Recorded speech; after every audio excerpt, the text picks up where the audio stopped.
Thank you, Mr. Speaker. Mr. Speaker, I rise to support two very important statements that have been brought about by two distinguished senators. One, briefly, is to comment on the statement brought about by Senator Omtata in terms of, really it boils down to the issue of management of the city. Mr. Speaker, before this constitution, during the BBI period, some of us had seen an opportunity to be able to bring in positive change to how a city like Nairobi is managed. We compared it with a city like Addis Ababa, which has got about 10 sub-counties in it, managed by different authorities to be able to ensure that they deal with waste management, they deal with sanitation, and they also deal with service delivery. Mr. Speaker, when we are talking about the issue of managing or lamenting here on how filthy and dirty the streets of Nairobi are, I think it is about time that we become more future-centric and come up with a solution on what we are going to do, because every single day as we talk, we will never solve the problem of Nairobi. Nairobi will continue being filthy dirty. Mr. Speaker, if you go to Enterprise Road, you'll be shocked. You know, there's a place where they sell pallets. And right next to it, I think it's next to one plastic manufacturing company. It is a filthy area. You know, it is literally converted into a dump site. It's the middle of the road, converted into a dump site. If you go to Isili, the same things. Mr. Speaker, it is about time that we start thinking about how do we manage Nairobi. And ultimately, my proposal will be Nairobi should never have been made a county.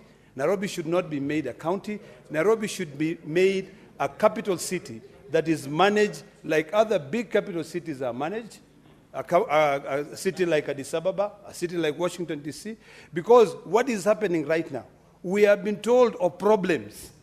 Earlier on, the Senator of Nairobi was talking about the issues of post-COVID, when people, houses, when they were given a waiver because of the hardship.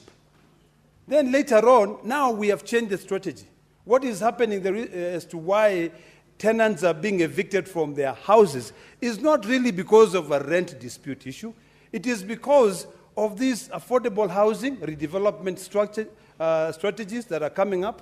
And instead of taking those people and sitting down with them and saying, let us find a way that we build these houses for you to be able to live here and continue contributing to this economy, we now kick them out.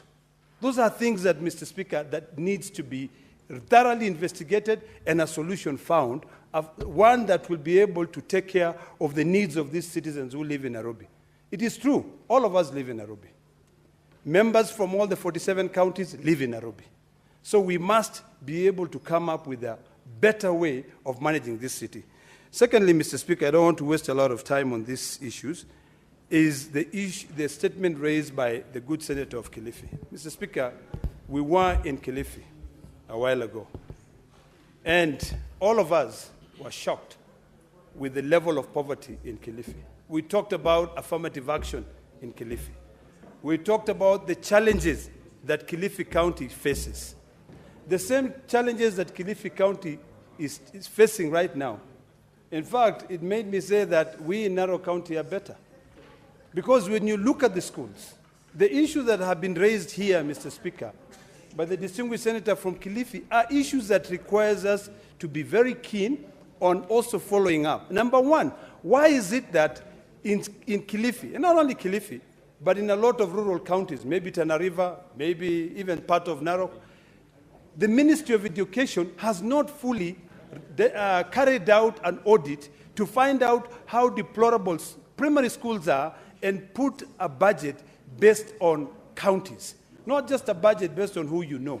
A lot of governors are now building primary schools. That is not their responsibility. That is the responsibility of the national government. So the first issue that the senator raises is an issue that requires us to follow up. The Ministry, the Committee on Education should follow up to ensure that that matter of deplorable schools, primary schools in Kilifi, is taken care of. Number two, Mr. Speaker, the distinguished senator raised an issue of food for kids. It is true, recently we saw a video in social media in the mainstream where kids were being asked to recite Hare Krishna for them to be given food. For that, Mr. Speaker, I only have to go to the Bible, and I'm happy that the pastor is here. I think it is Matthew 3:6, where it says that you should not let your left hand know what your right hand is doing. When you give, give in secrecy. You know, if you're willing to give, whoever has gone there, don't force the kids to recite, you know, so that you can be able to give them food. I was sitting down here and we were discussing it with my minority leader, and he said a long time ago, some of us were being told to go to to school, and we have to be able to do the Lord's Prayer before we're given food. Is that right? That is not right. Why are we still poor in this country? Why can we not be happy with what we have and we share among each other? The amount of money that goes to Kilifi is a lot of money. But is it proportional to the amount of money that is budgeted by the Ministry of Education to be able to support the kids in Kilifi? So, Mr. Speaker, these issues that have been raised are important. Number one, the Ministry of Education now needs to carry out an audit to figure out how are you expensing out your budget. Are you expensing out your budget to be able to offer affirmative action to support other schools? Or number two, what can we do to ensure that these kids who cannot afford a meal are actually taken care of? Those are issues that I hope will not disappear in this statement as we try to sensationalize the issues of poverty in the country, that we follow through, and I hope our committee will do the same. Thank you, Mr. Speaker. Honorable Senators, if you can realize, I have extended the time and allocated for the commensal statements. But I have 8 minutes. At 5, we should cruise on this matter. So if you allow 2 minutes each, I will get 2 from this side and 2 from the other side. Senator Mungatana Danson, then we conclude. 2 minutes, kindly. Thank you, Mr. Speaker. Mr. Speaker,